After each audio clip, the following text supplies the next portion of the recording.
I don't know, I need to find out.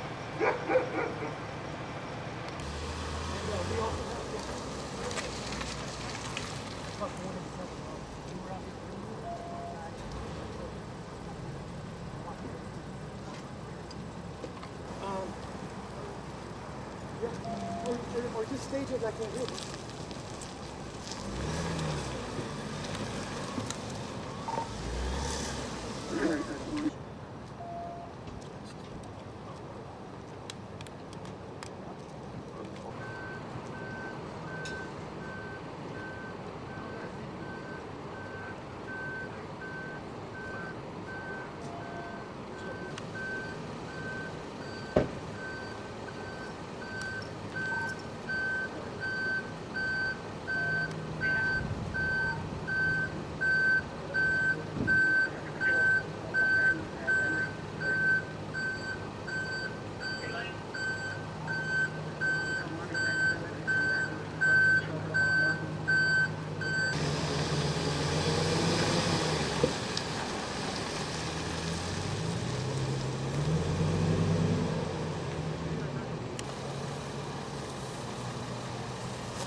You're up. Do you need me to make calls?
took their shit off. I think that's what that unit that pulls up right now.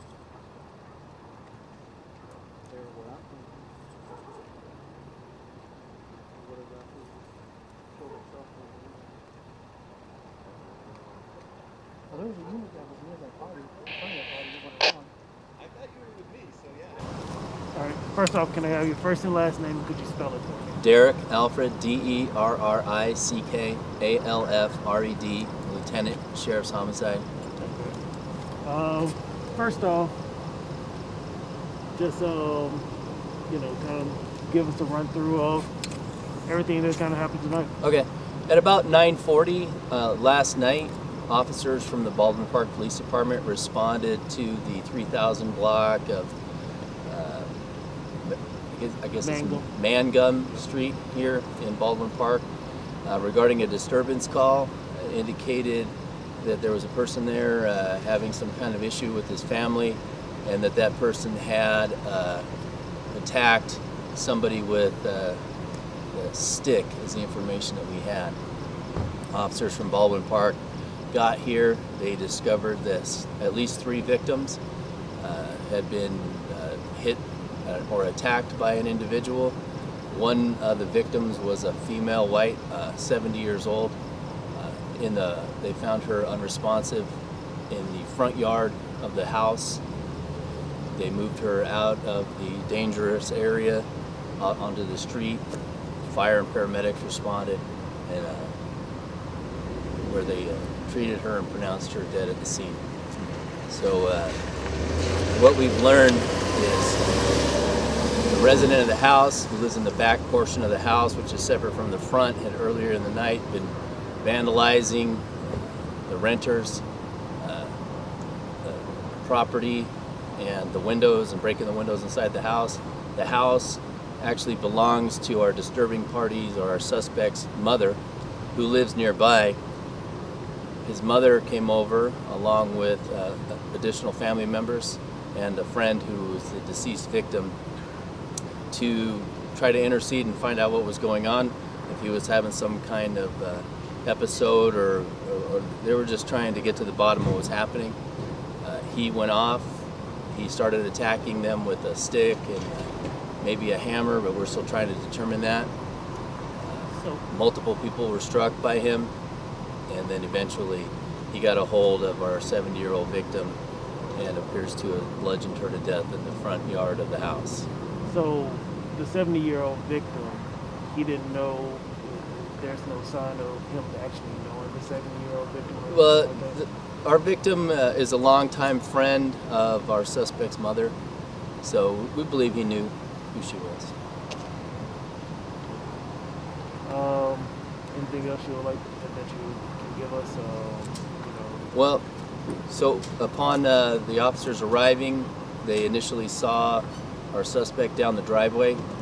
He had then barricaded himself within his residence, which is the back half of the house. It's one big house, but it's got 2 separate entrances, the front and the rear.